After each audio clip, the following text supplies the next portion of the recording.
can't wear jewelleries. You can't wear trousers. You can't wear bone topless. You cannot paint your lips or paint your fingers. Can I go to hellfire if I wear jewelries, wigs, pants as a female Christian? Please, if you're a Christian, this video is for us. You can't do long bangles and earrings. Not because those things are sinful, but because those things are going to make you remain in ordination. God is saying there's a generation of teenagers I want to build through you. It is only restricted to you.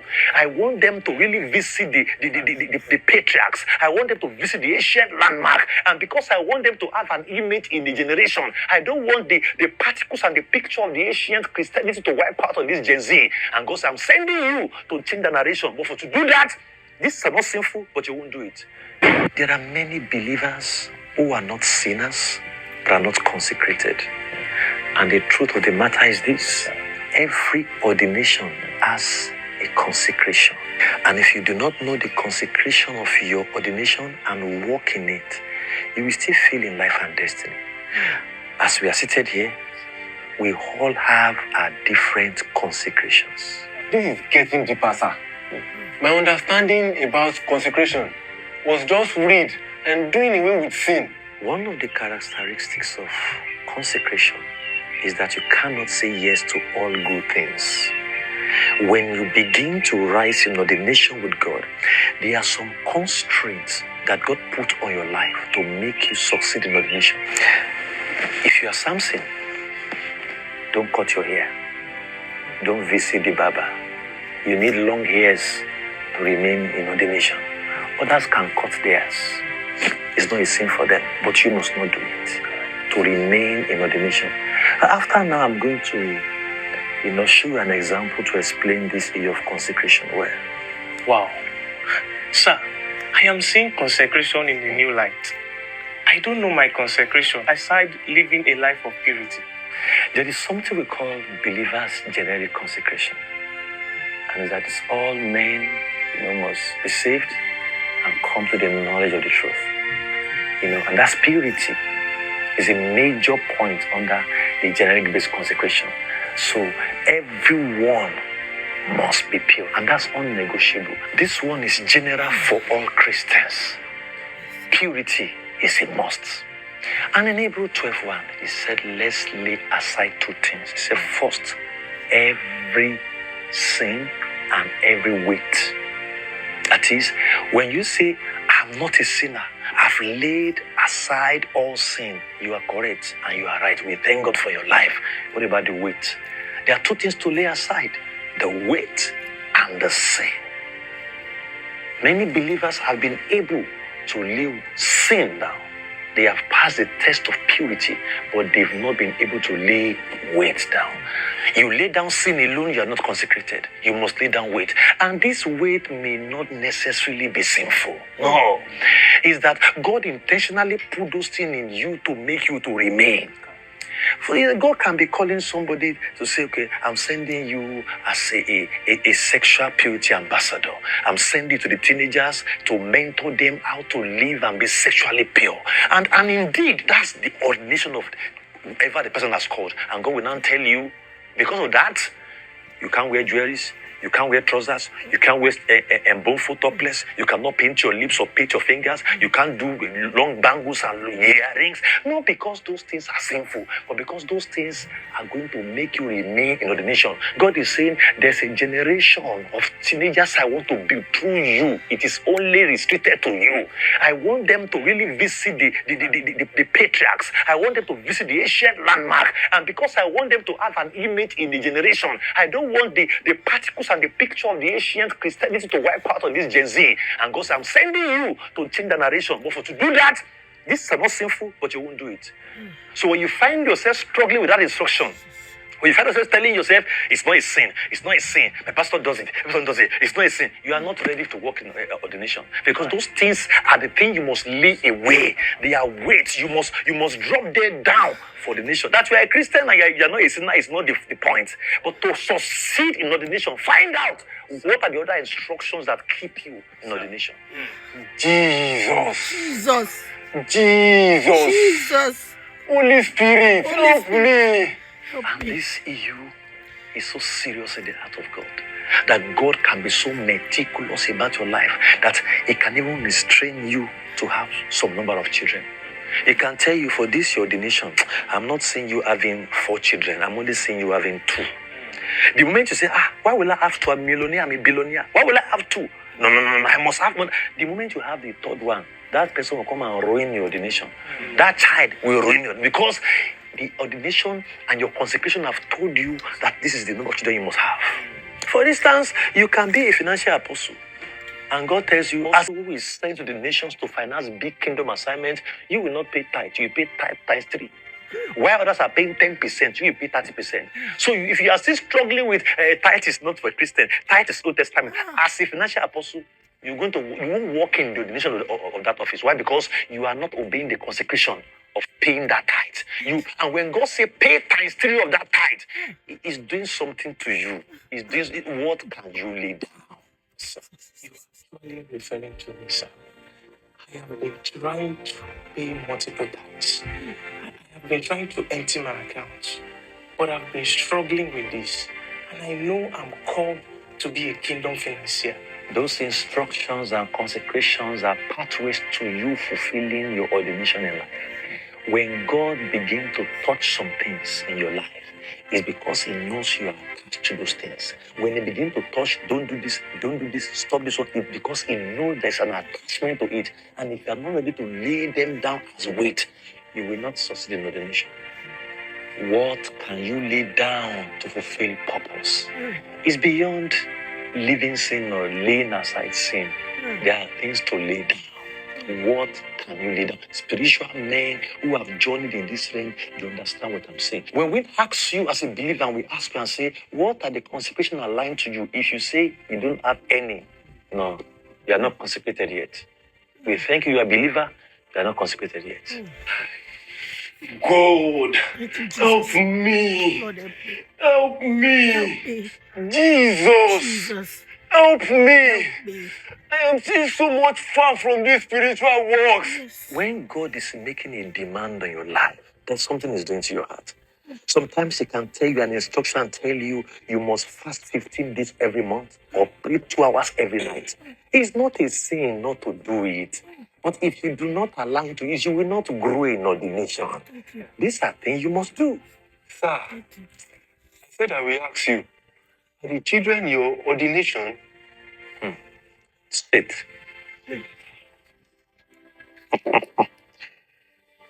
Yes, it's my ordination. The Lord sent me to the children, the teenagers, and the young adults to heal the brokenhearted, to preserve the generation that are coming ahead. And let me tell you the truth, every lifting you see in my life today came as a result of that ordination, backed up with consecration. And there are many consecrations that are backed up with ordination. For instance, I must visit the orphanage every month to be a blessing to them, especially those with special needs. It's not me, must. It's a cause for me not to go. That's what keeps me in this office. I must visit them every month. Another thing is that every year, I must adopt a child. I must go to the orphanage and adopt one child every year. It is something I must do to keep me in this office that you see that I'm doing there. It's compulsory for me to do that every year. You see, and if you look at this ministry well, hope you know the hatred the devil has for children. Look at what he did. When he knew Jesus was born, that same day, the devil created a buffer of 2 years. He said, kill every children. He created a long buffer so that there will be no mistake. So if God is now calling you to now preserve that kind of generation, those who want to be hell raisers, if you don't align with the consecration necessary, you will fail. You fail in that ministry. Sir, what if you want to marry? Will your spouse allow you to do this kind of ministry, knowing the attention it will take? Yes, sir. And how do you get money to run all these things? Or do they pay to stay here? That is why it's very important to know your ordination before you get married. And so it is dangerous for you to marry without knowing your ordination. because your ordination and purpose will determine who you marry. And because of that, your consecration will now be that you may not marry the person you like. You already like Sister Shadi. She has an angelic voice. Sister Shadi has a good height and good complexion. She can speak well. Yes. And she's not a bad person. But unfortunately, your ordination cannot adopt Sister Shadi. So because of that, you may now end up marrying Sister Dara, who may not be your spec. But because she is the one sent for your ordination, you have to align and stay there. And a sneak peek for sisters too. When sisters are trying to marry a brother, they should remember they are not marrying a brother. They are not marrying a man. They are marrying his ordination. And that is why the sister must know the ordination of the man to know if she's able to feature in that ordination. Thank you. And so because of that, you must know your ordination before you go to marriage at all. And as per the money, when you walk in ordination and consecration, provisions will meet you there. Everything, the blessings of God will meet you there. What are the things I need to lay down? I mean, what are the weights I need to bring down? Please, sir, list them. I have been struggling to lay them down. It's God that will answer that question. But then I want to just show you something. Let's Leo. Let's quickly go through the comments. By the way, I'm on filter. The comment is so powerful. He said, consecration is personal. It is not a rule. What is sin for A is not sin for B. But what is a weight for A is not necessarily a weight for B. That's number one. Let's go to another one. Apostle Paul said, all things are lawful. Not all of them are expedient or profitable. 1 Corinthians 10:23. We must, as believers, search and know to observe our own personal consecration. Now, another person says, if I really understand this, it means my ordination, consecration, and weight might not be the same with yours. That's a very big fact. Let's continue. God actually deals, this is another person. God actually deals with us based on different levels. As a believer, you must have your personal conviction about the things of the kingdom and not live your life according to others' opinions and perspective. That is the major problem with believers. In fact, that is the major problem we have right now. Everyone is confused. Don't this, don't do this, don't do this. Let's continue. There's more comments. And I have something to say, a lot to say about this because I have my own issues. I'm going to let you know. I'm going to tell you about my consecration. I'm going to tell you about my own ordination. I'm going to let you know. All right. He says, another person says, a man must know his ordination, so he must marry a woman that supports his ordination. Also, the woman must know the man's ordination so that he can know if he can marry, so that she can know. I'm sure that's what he meant to say. So that she can know if he can marry, so that he can know if he can marry him, the man, the ordination, if he can marry the man, the ordination, the woman, the alignment. I don't understand. I'm confused. Anyway, that's why cultivating a personal relationship with God, which is what I've been shouting these days, because personal relationship with God is the only freedom. It's the only thing that freed me. It freed me. I am not there yet. Honestly, I'm still far from it. I'm not saying I'm there yet. But I mean, the little I have done, I used to be this person that could not rely on my own prayer. I needed a pastor's prayer. Like now I rely on my own prayer because I have done it before one-on-one with God and it came through for me. He said, we need the Holy Spirit to guide us on this spiritual journey successfully. Did I miss anything? He said, that's why cultivating a personal relationship with God is essential. The ability to hear from God and connect with Him as a father and child is vital. We need the Holy Spirit to guide us on this spiritual journey successfully. A personal relationship is highly necessary. God bless this person. What's her name? More joy, health, and wellness. Okay. Anyway, this person said, this is great. Just like some northern corners decades ago, had to strip clothes to enter a northern village that doesn't allow wearing clothes. What?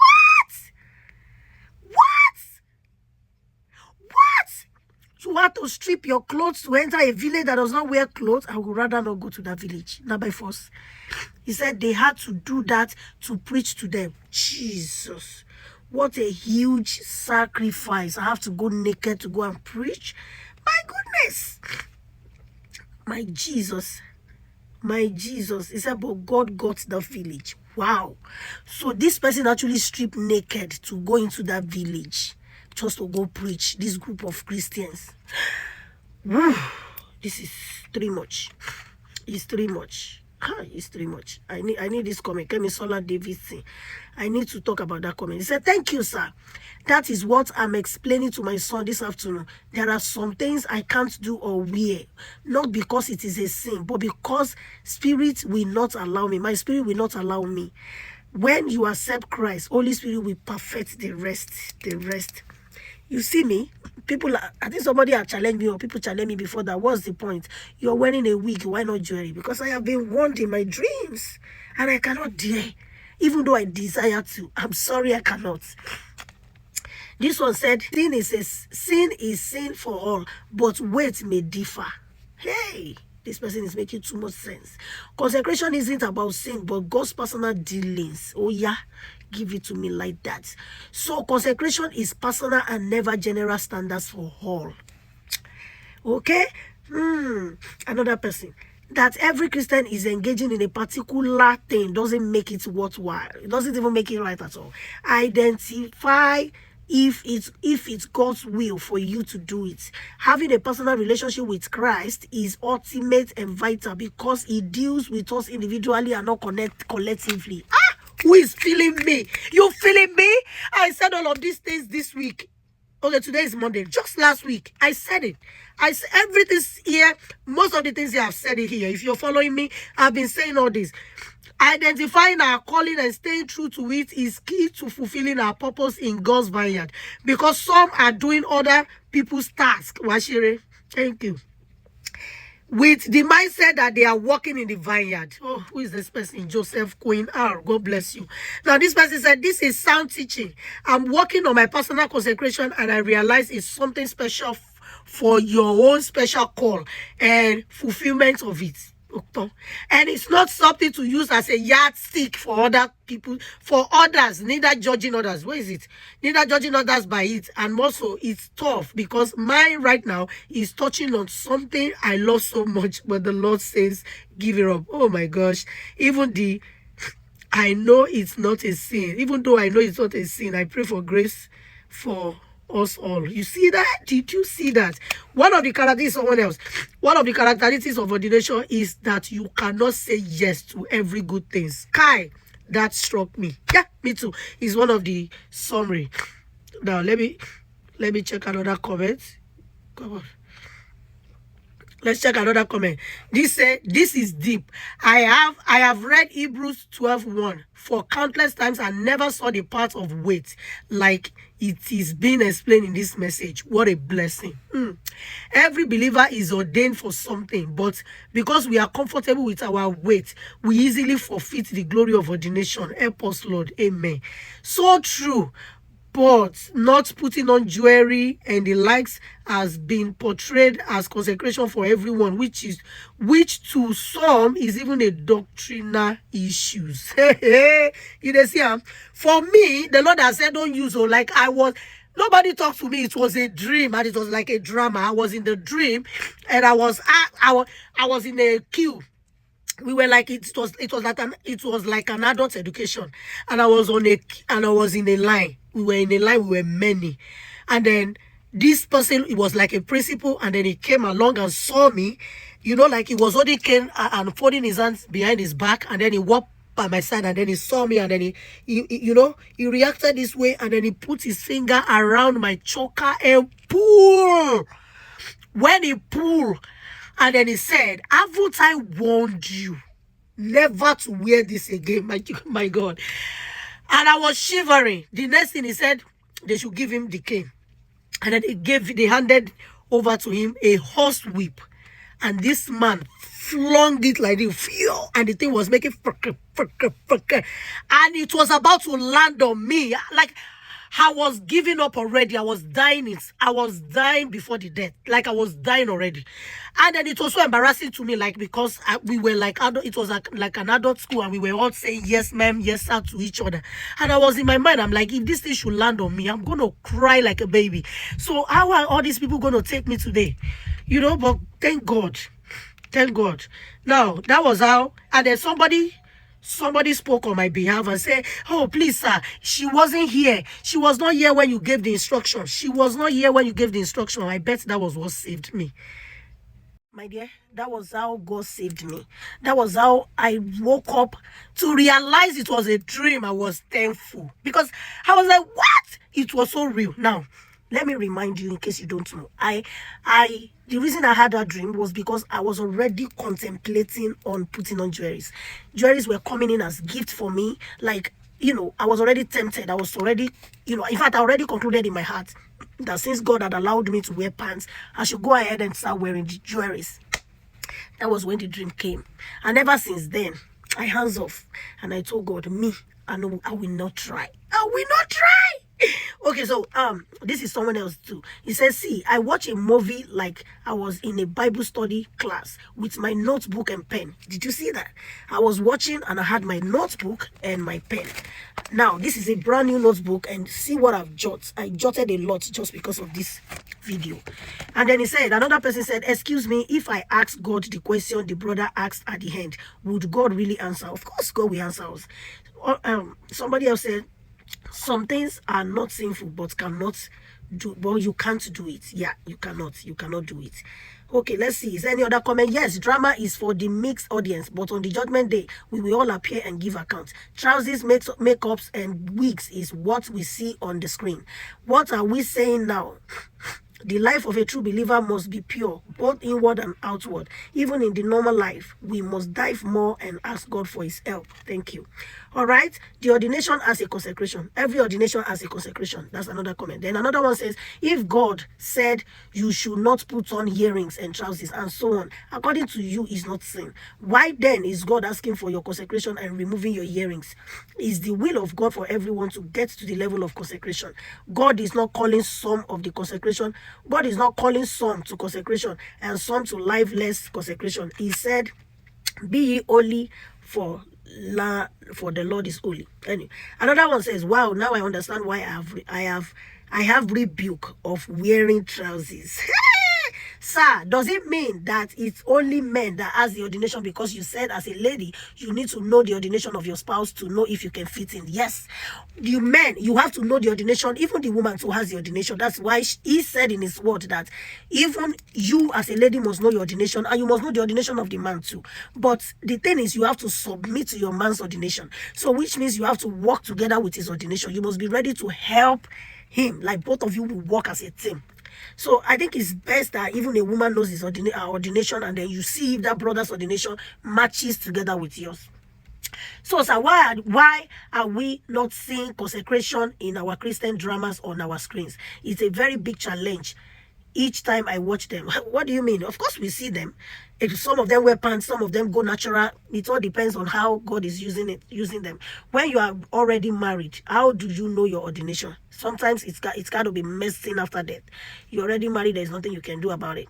You just have to manage what you have. Find out your ordination even in that marriage, and pray that your spouse will at least work in hand with you.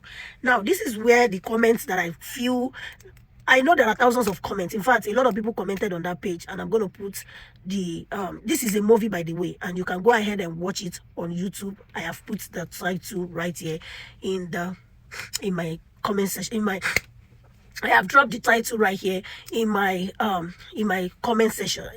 I have dropped the title right here in my description box. Also, this is Pastor Femi I forgot his name. But anyway, this Pastor Femi is a drama minister, and his dramas are always top notch. So you need to visit his page on YouTube and go finish this movie. Because as for me and my household, we are watching this movie together. Are you blessed? Share with your friends, loved ones, and family. I'll see you all in my next video. The next video you are seeing now is my own input on this, okay? So keep watching. Don't move. Hello. By the way, this is Filter. So what do you think about all of this? I have a summary, and I'm going to quickly run through them, because while I was playing the video, I was actually jotting down some stuff. I don't just watch videos, I watch them because I have a lot to say about them. So here is the summary that I was able to gather. It said ordination packed up with consecration. So we are supposed to have ordination, know our ordination, and then we back it up with consecration. That's how we are able to stay in ordination. I'll quickly say something about that. Dr. Daniel D.K. Olukoya of the Mountain of Fire Miracles Ministry, MFM Worldwide in Nigeria. This general overseer was my, that was my church when I was back home. That's not the church I attend here in US. Now, he says something. In our church, this is filter. I am not making up anything, so I'm just natural. Except that this is wig, and then I'm just like this. So we don't do all this. I was a drama minister in U Church. We don't do this. It's a sin. Okay. Now, there was a time I was so curious. I wanted to know why our church does not support this. Okay. Because, some churches allow it, but some churches do not. And we tend to see the churches that do not allow this, we see them as sinners. Now, this one, there was a time Dr. Lukoya was saying it. I think it was a session, question and answer session that the youth church usually hosts with him. So he said that it was his own. I think they asked him that question. Please, I stand to be corrected if you know you are MFM and you are in this. You're watching this video. The GO said that that was his own personal. I would say personal consecration, right? But that was not the word he used. He said that was his own, like that was what he told God, that my member will not do this, they won't do this, they won't do this, they will keep your word, they will not wear pants, they will not, they will not do all this worldly stuff. And you, Lord, will answer our prayers by fire. Like this is that was what he laid down for God to be able to do deliverances. And he said that for those who are able to tap into it, they are moving mountains. And trust me, I was there. I I was there. I was once there, and seriously, God is doing wonders. It is true. So everybody has his own consecration. Now I'm gonna say this myself. When I got here, and the first job I ever did, I was, kind of I just had to put on pants because it was kind of I went to make my inquiries, and they said I will have to wear pants because, you have to touch some chemicals and all of that. And I was so skeptical because it took me years. I've been in MFM since 2008, right? Yes, 2008. And I couldn't belong to a house fellowship, or a group in the church because I do not want them to see me like I'm living a double life. So I decided to just stay like that. My own is just to attend the church and exit, so that nobody will say, oh, Sister Lagbaja. So nobody knew me. I just worship and get out. And I was fervent. I was up, always coming. My Wednesdays service, and Sundays I was always there. And I love the church. I love our prayers. I love Geo's teachings and everything. And I stick to that church. Everybody knows I'm a member, but talk about wigs and all. Then I wasn't even wearing wigs. It was when I got to US I started wearing wigs. When I was there, I was not wearing wigs. I mean, I was just doing my weave on and makeup and all of that. Then I was still in college, and I started when I was still in high school. Then after college and everything. So after all of that. So when I got married and I was nursing my third baby, that was when I realized, you know what? I will just keep on staying like this, and I will not serve God. I will not continue like this in this church. I won't be able to, I felt like joining the Holy Flame. Those are dancing group. I wanted to be, part of the drama group, and all this made me to just go straight. I just decided to take all of these things off, and then I concentrated. Now, what I want to say is that I laid those things off because I wanted to pay attention, because I needed to be part of all of this. I work for God, and I was happy I did. But when I got here and they said I have to wear pants for that job, and I already secured the job as at the time, and I was like, God. So I told God, I said, God, I'm going back into these pants that I had to give up. All of those time, I just shopped some pants, 4,000 naira at that time. It was big deal to me. 4,000 naira pants. I just shopped some of them from a colleague in bank, and I was having about 6 of them that I just shopped. Like, I felt like crying, giving up these pants. I think I burnt them at the back of my house because I just wanted to serve God. Now, this is how much God cares about us. Like, God knows us. Whatever we are trying to do, we just love Him. We just want to do it. Now, that is that. Let me go to another comment that says, feed the homeless weekly. Now, this is part of what God asked him to do. It was his own consecration. Now, if you don't feed the homeless weekly, does not, okay, hold on. All right, so another thing God asked him, another thing I jotted down here is that, okay, for me, I had a dream. I had a dream that I was spanked. I was about to be spanked with horse whip. Koboko.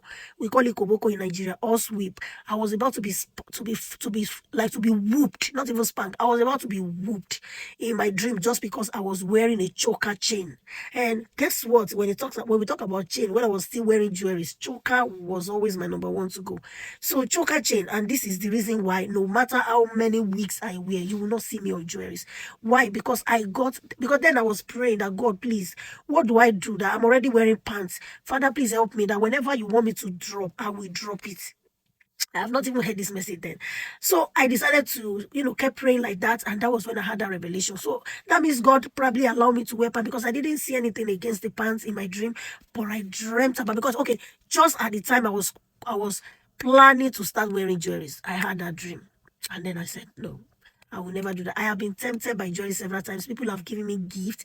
I have some white ladies who are my friends. They've given me some jewelries. In fact, I have so many beautiful and gorgeous jewelries, but I cannot wear them. So I was just keeping them till when my girls are grown, unless God says no. Now those are that. Then let's go to another one. It says there are some constraints. Okay, it says there are some. Okay, it says you cannot say yes to all good things. That's another one. There are some constraints to make you remain in your ordination. Believers, generic consecration. Purity is a must. Everyone must be pure. So the generic consecration is just the purity, which applies to everyone. But there's always something applies to each person.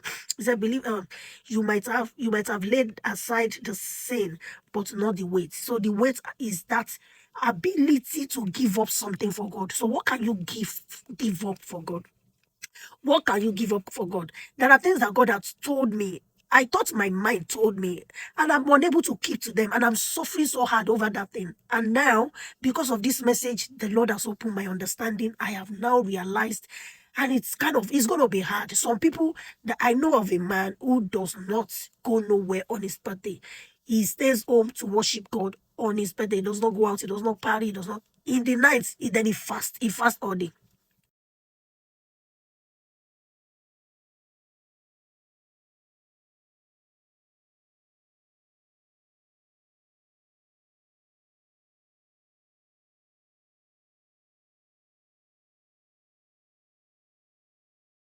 If you watch to this point, what are you waiting for? Join us on all our social media platforms, the Glorious Generations family. God bless you all. I'll see you all in my next video. Bye.